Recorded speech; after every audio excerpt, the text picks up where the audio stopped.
नमस्कार हो ज्ञान के प्रकाश से विश्व को आलोकित करने वाले तीर्थंकर भगवंतों को। नमस्कार हो प्रचंड पुरुषार्थ के बल से श्री तीर्थंकर परमात्मा के मार्ग को हम तक पहुंचाने वाले गुरु भगवंतों को। नमस्कार हो विश्व कल्याणकर अपूर्व गुणों के भंडार श्री जिन शासन को। समग्र विश्व के दुख, दर्द और दुर्भावों से मुक्त करने के लिए अनेकांतवाद और अहिंसा का सच्चा मार्ग दिखा रहा है श्री जिन शासन। जीवन को सार्थक और सुंदर बनाने के लिए प्रेम, विवेक और वैराग्य की विचारधारा दे रहा है श्री जिन शासन। अपने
नमस्कार हो ज्ञान के प्रकाश से विश्व को आलोकित करने वाले तीर्थंकर भगवंतों को।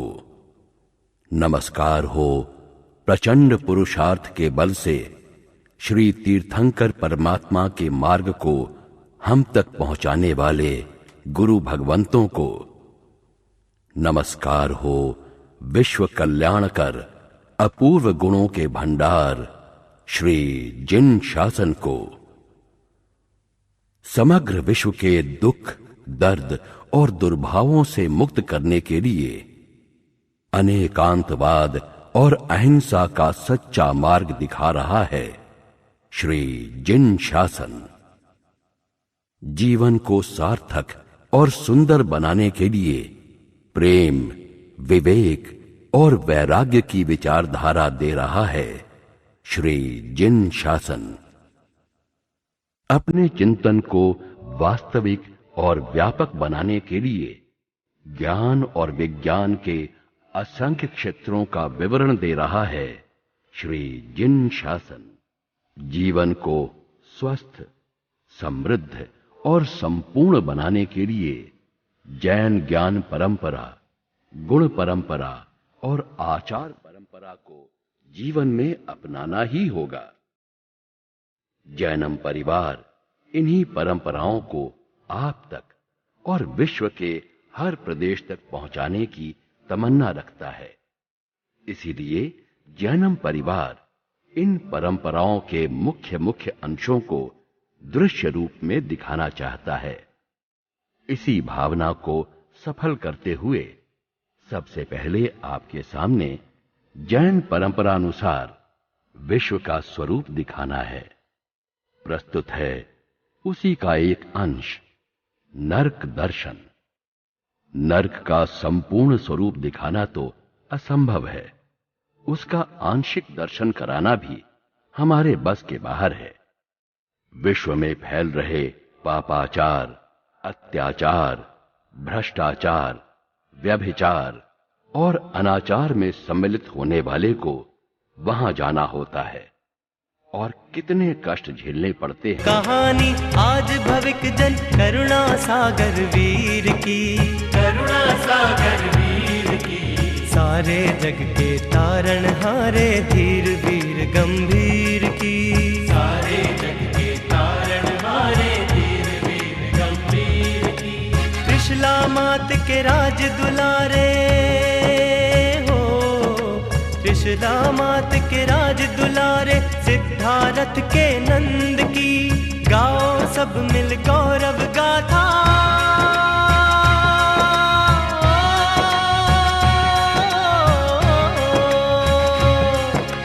गाओ सब मिल गौरव गाथा आज प्रभु महावीर की। वंदे महावीरम, वंदे महावीरम, वंदे महावीरम, वंदे महावीरम, वंदे महावीरम, वंदे महावीरम, वंदे महावीरम।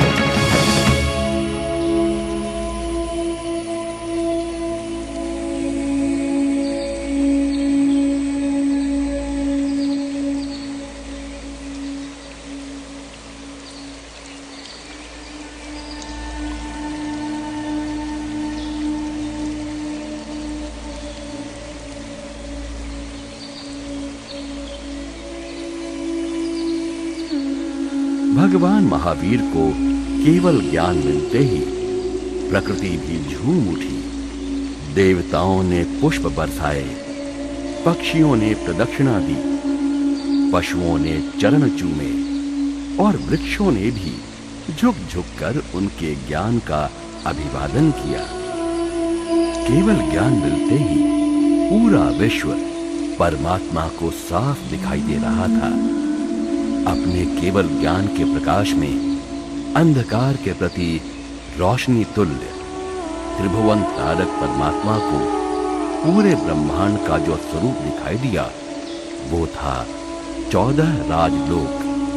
तो चलिए भगवान की ही आंखों से अपनी इस अनजानी दुनिया को पहचाने।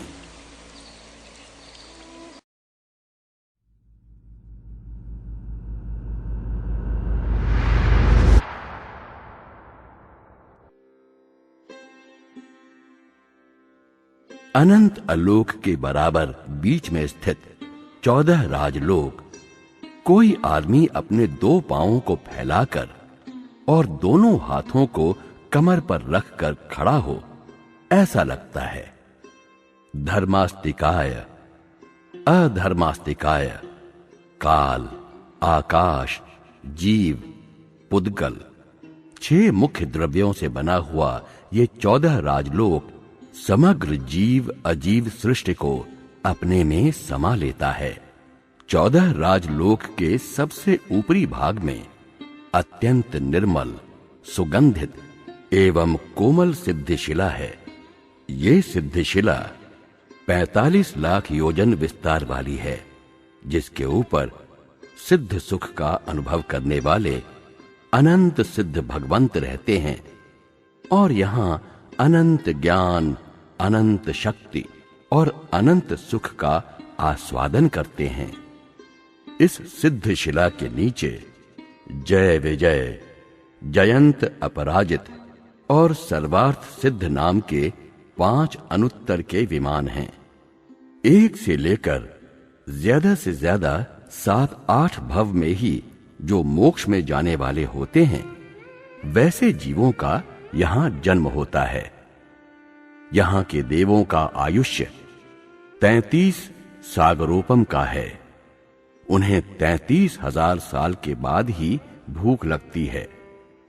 इसके नीचे 9 प्रतर से होकर 318 ग्रैवेयक के विमान हैं। पूर्व भव में चारित्र का स्वीकार करने वाले ही यहां जन्म ले सकते हैं। उसके नीचे सौधर्म से लेकर अच्युत तक के 12 देवलोक हैं। विमान में रहने वाले ये सभी देव वैमानिक देव के नाम से जाने जाते हैं। इन 12 देवलोक में हमारे जैसे ही राजा, सेनापति, मंत्री, प्रजा आदि का व्यवहार होता है। अनुत्तर से लेकर ये सभी मिलकर 84,97,023 विमान में वैमानिक देव दैवी सुख का आस्वादन करते हैं। इन सभी विमानों में एक एक शाश्वत मंदिर हैं, जिनमें वृषभ, चंद्रानन, वारिशीण और वर्धमान नामक परमात्मा के शाश्वत जिन बिंब हैं। उसके ठीक नीचे 14 राजलोक के मध्य भाग के केंद्र में 1 लाख योजन ऊंचाई वाला मेरु पर्वत है, जिस पर देवी देवता भगवान का जन्म महोत्सव करते हैं। मेरु पर्वत के चारों ओर क्रमशः 2 गुने माप वाले द्वीप समुद्र हैं। सबसे पहला है जम्बू द्वीप, जहां हम रहते हैं, और सबसे अंत में है स्वयंभू रमण समुद्र। इस मध्य लोक में मनुष्य, पशु पक्षी आदि जीव सृष्टि और सूर्य चंद्रादि ज्योतिष देवों के विमान हैं। हमारे मध्य लोक के नीचे पापों के फल जहां भुगतने पड़ते हैं, ऐसा अति डरावना और भयानक नरक है। इन सभी स्थानों में हम भी अनंत बार जा चुके हैं।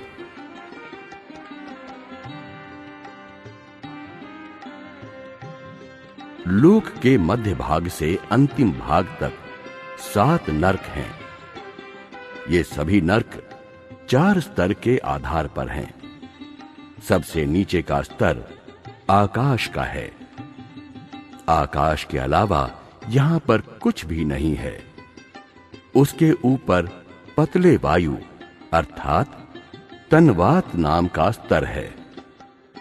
उसके ऊपर घट वायु यानी घनवात और उसके ऊपर घट्ट पानी यानी घृत के जैसा कठिन पानी का स्तर है, जिसे घनोदधि कहा जाता है। इन तीनों का आकार दूज के चंद्र के समान होता है।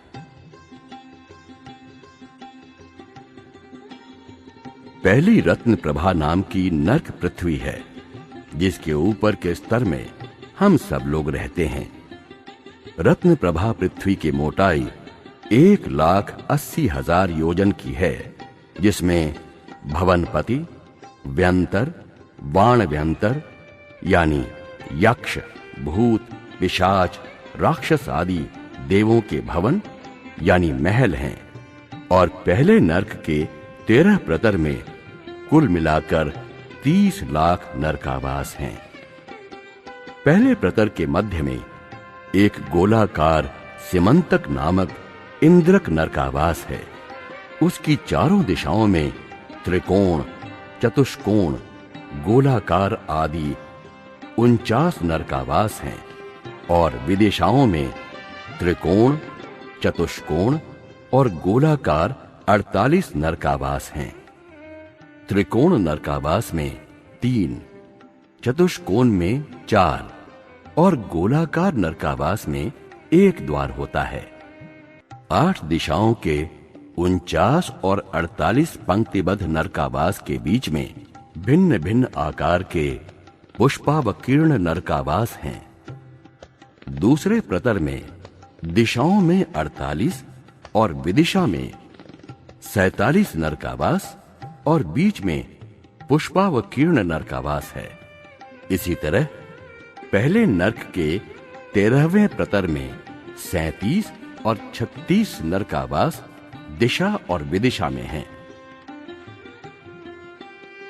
दूसरा नरक, यहां की भूमि में कंकड़ का प्रमाण ज्यादा है, इसलिए इसका नाम शर्करा प्रभा पृथ्वी है। इसकी मोटाई 1,32,000 योजन है। उसके 11 प्रतर में कुल मिलाकर 25 लाख नरकावास हैं। तीसरा नरक, रेत से भरी ये पृथ्वी वालुका प्रभा के नाम से जानी जाती है। 1,24,000 योजन मोटाई वाला ये नरक अपने अंदर एक प्रतर में 15 लाख नरकावासों को समा कर रखता है। चौथा और पांचवा नरक 1,20,000 और 1,18,000 योजन मोटाई वाले इन 2 नरकों में क्रमशः कीचड़ और धुएं का प्रमाण ज्यादा होता है। इन दोनों नरकों में 7 और 5 प्रतर हैं और क्रमशः 10 लाख और 3 लाख नरकावास हैं। छठा एवं 7वां नरक गाढ़े अंधकार से अति भयानक और डरावना तमह प्रभा और महातमह प्रभा नामक ये नरक 1,16,000 और 1,08,000 योजन मोटाई वाले हैं। छठे नरक में 3 प्रतर हैं। कुल मिलाकर 60 पंक्तिबद्ध और 99,935 पुष्पावकीर्ण नरकावास हैं। और 7वें नरक में बीच में अप्रतिष्ठान नामक इंद्रक नरकावास है। अप्रतिष्ठान नरकावास 1,00,000 योजन लंबा चौड़ा है। उसके चारों तरफ त्रिकोणाकार के एक नरकावास हैं। कुल मिलाकर 7वें नरक में केवल 5 नरकावास हैं।